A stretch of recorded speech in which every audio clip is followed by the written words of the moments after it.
Hello everyone, কেমন আছো তোমরা সবাই? আশা করছি তোমরা সবাই ভালো আছো। আমিও অনেকটা ভালো আছি।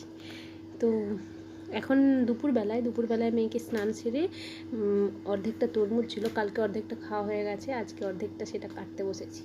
তো যাই হোক, এখন তরমুজ খেতে ভীষণ ভালো লাগে আমার, প্রায়ই আমাকে তোমরা তরমুজ খেতে দেখো। তো এই তো সেদিন জানতে পারলাম, বলো সেদিনকার কথা, যে আমি প্রেগনেন্ট। তো তারপর আবার দেখো, দেখতে দেখতে কতগুলো দিন কেটে গেল, প্রায় হাঁপাহাঁপি সময় চলে এসেছি প্রেগনেন্সির আর কি। তো তরমুজটা খেয়ে দেখলাম ভীষণ মিষ্টি।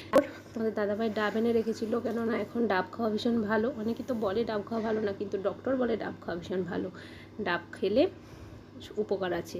তো এই জন্য একটা ডাব কেটে মুখটা ছাড়িয়ে এনেছিল, আমি জাস্ট উপরের খোসাটা একটু তুলে নিয়ে গ্লাসের মধ্যে ঢেলে নিলাম, অনেকটা বেশ জল বেরোলো, তারপর সোনামাকে একটু দিলাম, তারপর আমি ঢকঢক করে খেয়ে নিলাম। বেশ সুন্দর টেস্টি ছিল। তো চলো, টাটা।